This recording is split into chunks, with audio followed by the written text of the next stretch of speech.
Hello, everyone, and welcome to another seamless conversation. Today, I'm really excited to be joined by Kristian Sons, founder of PixaScale, who led the team behind this year's winning startup submission for the 3DRC Grand Challenge 2025.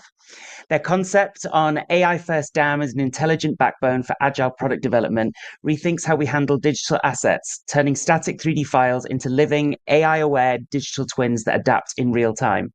Their vision is to create a truly connected ecosystem that cuts time to market, automates change, and lays the groundwork for agentic AI that learn and evolve. So, with all that said, Kristian, welcome and a huge congrats again on your 3DRC Grand Challenge win. Yeah, thanks a lot, Michael, and thanks for having me. Absolutely, really good to see you. Obviously, we saw one another not too long ago on the lakes of Milan, outside of Milan at Apparel Europe, and it was great to see you there. But obviously, a lot has gone on since because you've gone on to win this big challenge. So really, really great to reconnect over this. Yeah, absolutely. I'm also totally excited and great to have that one. And I think we will talk about this later, right? Absolutely, we're going to dive right into it all. So the first thing, Kristian, that I'd love to ask, obviously, I know you, but for those who don't, could you intro yourself briefly and kind of perhaps talk us through how you became involved in the intersection of fashion AI and digital infrastructure? Yeah, that was actually not a very linear way. I started my career actually in aerospace and built at Airbus. I built one of the first VR teams, and there we looked into how to visualize product data. It was also already around the digital twin. We didn't call that digital twin back then. We called that digital mockup. But in the end, it was the same idea from the construction data. How can we create more value than just the production. So, and that kept that was a little bit the red thread. I moved then from aerospace more to automotive. I visualized nuclear plants. Before I then went back to academia, I went to the German Research Center for Artificial Intelligence and did my PhD there in the corner between agents and computer graphics and democratizing 3D. Until then, an old colleague called me from Adidas saying, "Hey, I'm here in fashion. They're 20 years back compared to automotive, but on the other hand, it's a huge amount of products. It's soft tissues. It's an immense challenge. Do you want to look into that?" And that was my start then with Adidas. That was 9 years ago, where I started then my career first in just the apparel area, but then led a huge board program with more than 120 persons on the tech side to digitize the whole chain from concept down to the digital selling. Amazing. So you're right. It wasn't a linear journey at all. Amazing that you've kind of been able to bring experience from all of those different industries. And I'm sure at Adidas that was a huge a value add, to come in with skills and background from industries that, as you say, are much further advanced with these kinds of things than apparel and footwear seem to be at the moment. Um, Amazing. Well, look, obviously, as I said, we're going to dive into PixaScale. But before we do that, what gaps, I guess, or frustrations in the current tech ecosystem really inspired you to build out what you've done at PixaScale? Yeah, actually, it was not too much of a frustration. It was more like seeing also what we did at Adidas, what kind of opportunities comes with these technologies. And until then, I was not even considering too much AI agents, where the big wave only started end of last year when I decided to quit Adidas and found PixaScale then after quitting Adidas then in January. So that AI part was not even fully on the plate. It was more like, hey, how cool can product creation be? How fewer meetings you can have if you have a single source of truth, if people talk about the same thing. I've seen so many great things for the users where I thought, hey, this is something that I want to carry generally into the industry.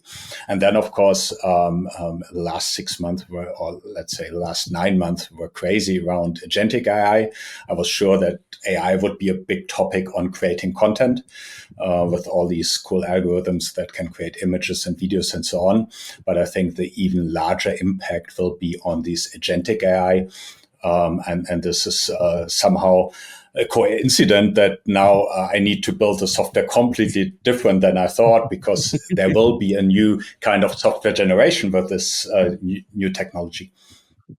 Yeah, it's nuts. It just goes to show how quickly these things are changing. At Apparel earlier this year, it was way more on AI than it had been 12 months before, and I'm sure it's going to continue like that too. It's moving so fast. So, Christian, in a nutshell, for anyone that doesn't know PixaScale, what is it all about? What is it that you do?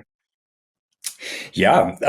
So we build a platform that allows you to create, manage, and scale. That's also our tagline, around the digital twin, right? On the creation side, we help organizing your digital twin, more on the really around styles, around products, and so on.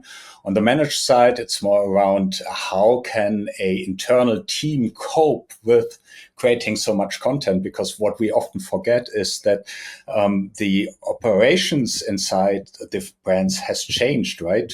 From some people who delivered prototypes and samples to the sell-in to people who create content for sell-in and sell-out purposes. So in the end, you established a content supply chain in an area that never delivered any content, and this is where Yeah, right. I still think a lot of support is lacking to help these people to deliver these assets on time in full, in particular with fabrics and materials that run in parallel to the products. This is very challenging. It's a huge amount of fabrics, and this is where I still see a lot of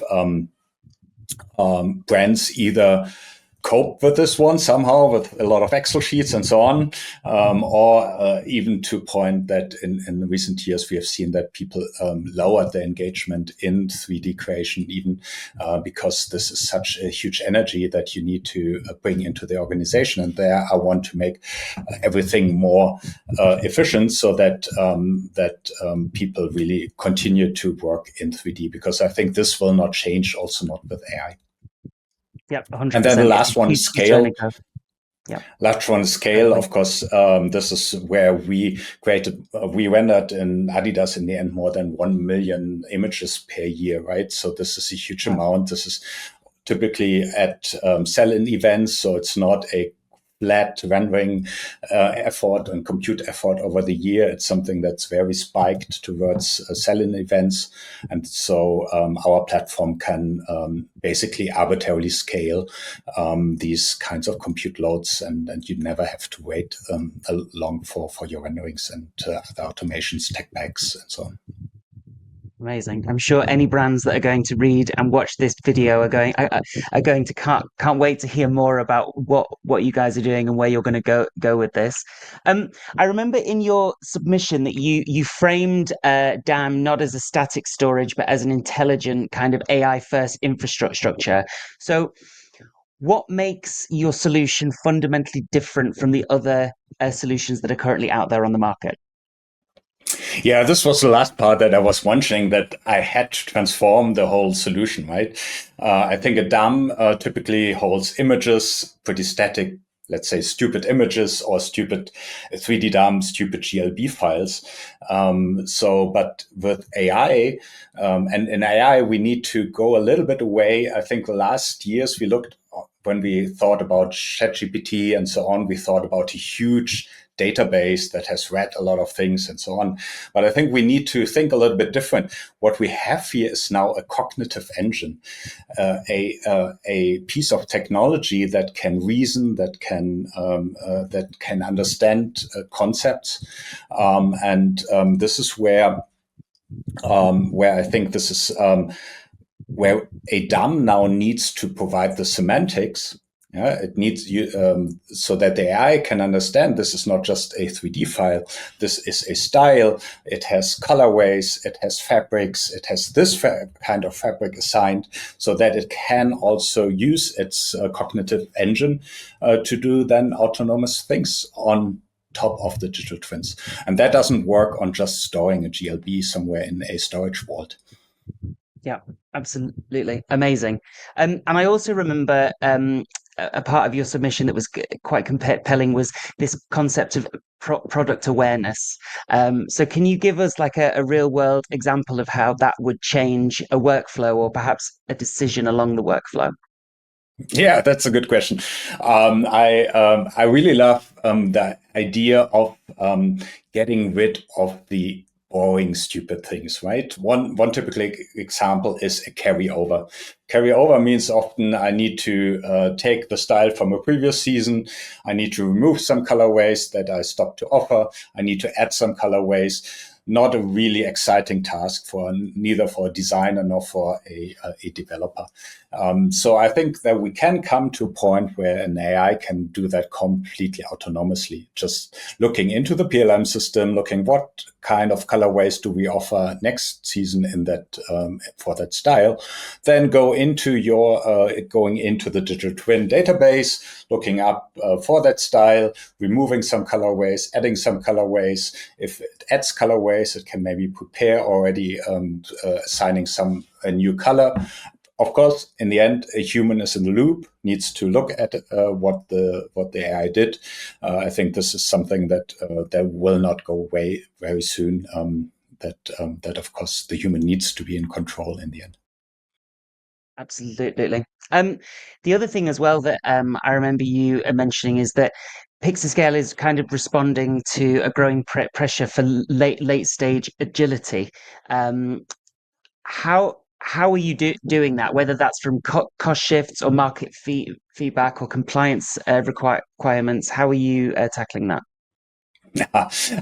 I love this topic. I think or I only have, of course, not seen every brand, but a lot of brands that I've seen, they struggle with these many changes and in particular late changes. As you say, it can be from markets, it can be from a cost perspective. And this whole topic will increase, right? Because with ESG, where in the past a lot of these changes were, for instance, cost driven, where you would not meet your target FOB, then the product would come back into a circle to the designer, to the developer, to the supplier to change things to meet the FOB. Now we have ESG regulations where very late in the process, if you only implement it very late in the process, Yeah, you have even more changes, right? And change, on the other hand, from feedback is good, right? As it's not an opinion, as yeah, it is data driven and or comes from a customer or from a demand perspective, it is good. So you don't want to take away these changes. So in the end, a brand needs to cope with all these changes, and I think AI and our systems can help on the one hand side with a single source of truth. On the other hand, through this cognitive engine, it can tell you what changed, what are the differences, so that in the future, hopefully not a salesperson is there with a physical sample and an Excel sheet with what changed since they produced this physical sample, right? But you have always really the latest presentation of your product available. right. And I guess I'd also love to ask, like, why, and you've touched upon this, but why is treating your 3D assets as kind of a living digital twin so critical, in your opinion, for future operational success? Yeah, this goes a little bit back to where I said this is the opportunities that I saw. If you make this digital twin really the center of your collaboration between design, development, marketing, suppliers, I've seen so many wonderful things where the suppliers is interoperating way earlier. Which is, by the way, totally typical in the automotive. You include the supplier into the development circle very early, and this is now also suddenly possible. Why not send a sketch to a supplier who creates the first digital twin, and then everyone iterates around this one? So all these things are possible. Our platform is agnostic to allow that. Nice. And from that perspective, it would be a pity if you store your digital twin somewhere in a file section, 3 tabs down in some PLM system or in some dump system. It needs to be the center of everything that you do. Absolutely. Yep. I'd love to talk a little bit about the chat challenges that you've come up against so far, because I'm sure there are some. What have been the hardest technical chat challenges that you faced or are facing at the moment as you build out an AI native interoperability? Yeah, Yeah, I think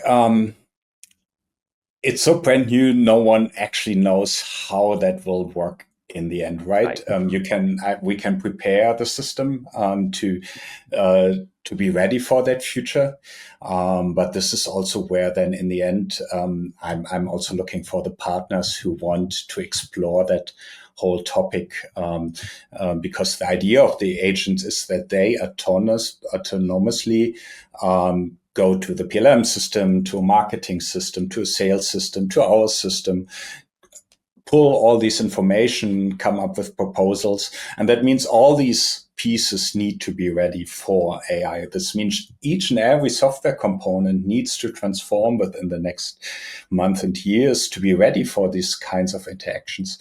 And I think the wonderful thing is in the past, brands went nearly into a fatigue around digitization because I hear a lot of users say our systems are not connected enough. And as a technical guy, I was always like, what does the user mean? The systems are connected. We have these integration layers and we build these microservices and so whatsoever to connect all these systems. But what our users actually meant is that our systems, they don't interact with each right. other. They even the simplest task they cannot do, right? And now you have this cognitive engine, and so I see that the whole system landscape will massively transform.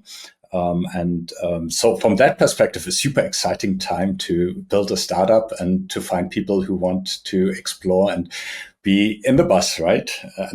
How you say? Absolutely. And talking of people on the bus, what does your ideal partner look like? Who are they that you want joining you in the bus? That's a good question. I mean, to be really honest, the tricky thing is we are a startup now and want to establish a system in big companies, right? In a B2B Yeah, business, where typically the other systems around PLM, DAM are from huge companies and so on. So, and of course, we see that brands need a certain risk awareness, or they want to really want to go that path and that risk. On the other hand, I also don't think that I think these huge brands need to take also certain risk, because otherwise, typically in these massive transformations, typically the smaller partners will be more innovative, and so I'm looking for someone where we for partners that where we establish a really trustful a relationship to also figure out how things will work out in the company. yeah, I love that. And obviously, when this goes live, Christian, you will be tagged. And of course, if anyone does read and or watch this, and you want to get involved more, please reach out to Christian and join him on his bus. It sounds like it's an amazing journey you're going on, and so many things are changing so fast. So it'd be great for people to partner with you now from the ground up. Um, I remember also from your submission that you described generative AI as like not just a creative tool, but like connective tissue in a company across functions. And what are some use cases that you've seen of AI that you're most excited about in general?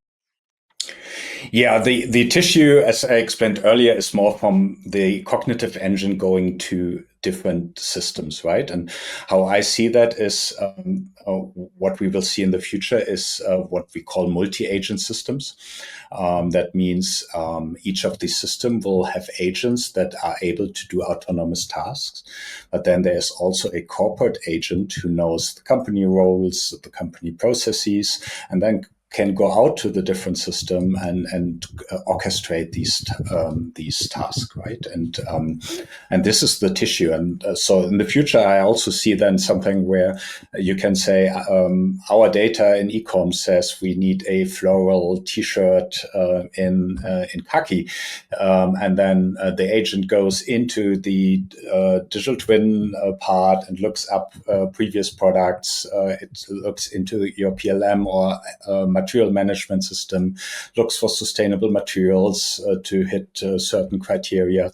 And then it comes up with 6-7 proposals, something where you would, as a human, already sit in 20 meetings, come up with 6 proposals, and then the humans sit together. I don't want to take away any kind of meetings. Meetings are good, collaboration is good, right? But you can take away the useless, the teddy ones, right? Instead, you sit then together in front of 6 proposals, you cherry pick maybe from them, come up immediately with a great solution that already hit cost targets, that hit ESG targets. And this can be really great. And I'm looking forward to have that.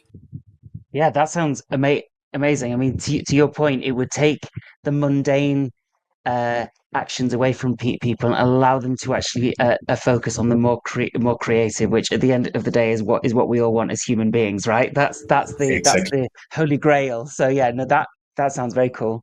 And this is a I little bit do. in contrast to the Okay. last 2 years, right, where the AI would take over so many creative tasks or is threatening Yes. to take over some of the creative tasks. I think with the agentic AI, we have the opportunity to now take away the boring task and let the human focus on the hard part, the creative part.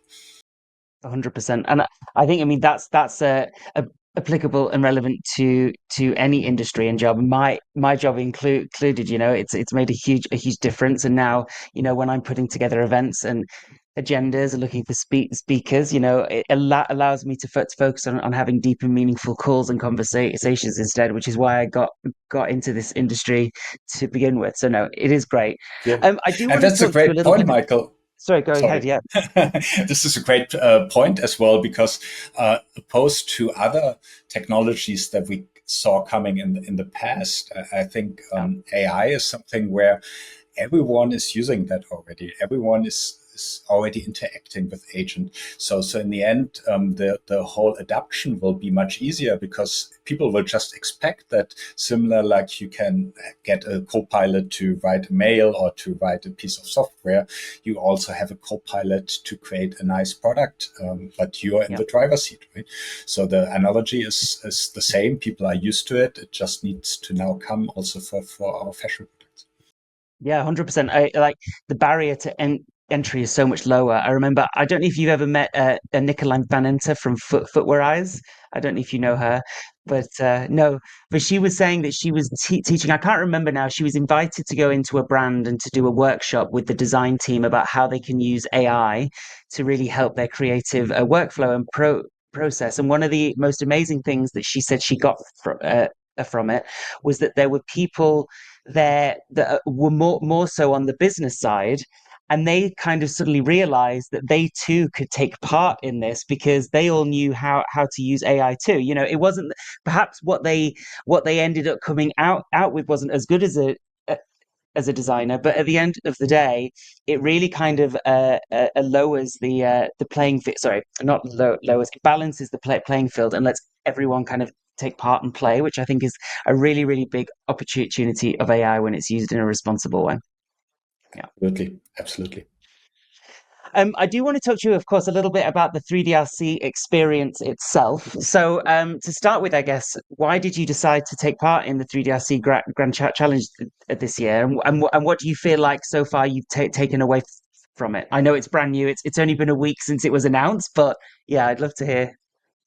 Yeah, I've been observing the work of the 3RC team for a while, also from Adidas perspective. We have been active in some standardization groups like Kronos, and contributed also to the GLTF standard and so on. So I think it's super important that the industry is also driving standards, and the 3DRC is really doing a great job in maybe not on a standardization level, but at least on a best practice and helping and exchanging. This is super relevant, and so I was pretty aware about this group and their work.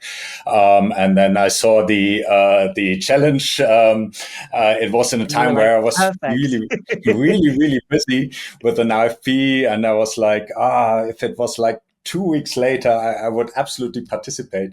And then a colleague sent me the mail out and said the deadline has been shifted by 2 weeks, and I said that's a sign now I really need to participate, and I'm really glad I did. Well, us as well. I mean, this year, I'm not just saying this. We had, I think, a record number of people that took part, but also like the quality of submissions too was super, super high. So, I mean, it was amazing to be part of it and be a judge too. I'd love to also know, like, as part of this experience, what has been the most a valuable part for you? You know, is it the exposure? Is it the a validation of what you're building? What do you hope is going to be your biggest takeaway? Yeah, I think it's two. It's on the one hand side, of course, it's the exposure. I think you posted this a few days ago, Michael, and since then, so many brands reached out. Also, partners Amazing. I want to work with reached out. Even VCs reached out to me today, and so it gives a good exposure. So I can really recommend everyone to participate. And number two is then also, of course, then the feedback that you get from this great team. So there was and the acknowledgement, right? If you do a startup, you go through these ups and downs between are you crazy to give up a job at Adidas? That's so cool, and to heights. And if then experts are kind of validating your ideas, that's of course contributing to your mental health, so to say. Absolutely, 100% it is. Yeah, to work on something fun like this is an exciting thing. I would love to know a little bit more about what's next. So, what's your next milestone, I guess, that you're working towards now, whether that's either on the technical side, commercial side, or strategic side? Mm. So we have our product pretty ready to what you sometimes call the MVP, right? Yep. So we are now also ready to go to market, which means this was now, of course, a wonderful opportunity to now also go public and explain what we are doing. I think this work is not to be underestimated. On the technical side, of course, we have prepared everything for the agentic AI, but we also need now to implement the use cases, to show it, to test it, and that will of course be also a big learning curve for us. Great. And on that note, how do you, I guess, envisage your platform evolving to enable truly agentic AI across the entire product life cycle? Yeah, I don't want to go too technical. On the one hand side, on the content creation side, of course, we create some on avatar experiences. I think this has become pretty much a standard. But here the question is more, how do I scale that? I think this is a wonderful use case for a platform where everything you throw in the platform, you also get an on-avatar experience. And then this is a nice soft start into this whole, how do I create marketing content on a large scale? That is, of course, one of the AI topics. The other one, as I said, agentic interface, saying I can talk to the system and do some autonomous, and the AI can do some autonomous tasks. And then also we expose all the functionality to something that is called MCP, a new protocol that allows you then to use the tools that we offer in the platform from any kind of AI platform, be it now from a Claude desktop or what's your preferred AI. It's exposed as a tool, and you can just use it from there. Amazing. Well, look, I want to end with this, and it's a big one, especially with the rate at which things are changing so fast. What advice do you have for fellow innovators or researchers who are exploring how AI can impact the product development process? Yeah, I think I'm always super cautious with these hypes, right? And I was always very skeptical also about hypes, at the point where I was thinking, am I too old? I'm that guy who said, oh, that's just a hype. But with agentic AI, I think it's really different. I'm really truly believing it's different. And because it has become such a big hype, you see so many things that are now called agentic, right? I think everyone who wants to and because it has such a big impact on processes, on workflows, I think it's something that everyone should look into and get a basic understanding to become more resilient of all this bullshit that's also around that topic, and really to get to the essence and the core and creating value for your business and get an idea how you can create value for your business. So that would be my recommendation, right? Don't scrap at the surface, really look what does this cognitive engine, which will transform all our lives the next years. It's better to have some basic knowledge about that one. 100%. Well, Kristian, thank you so much. I want to end by saying once again a huge congrats on your win. We're all really excited to see what you do next and how you scale. And once again, for anyone who watches and or reads this article on Seamless, please reach out to Kristian. He's looking for partners now. Even if it's just that you want to have a chat and learn more, Kristian is available and would love to speak to you. So Kristian, thank you very much, and looking forward to seeing you at a Apparel event soon, I hope. Yeah, absolutely. I'm looking forward for the next PI Apparel and meeting the community again. And thanks a lot, Amazing. Michael.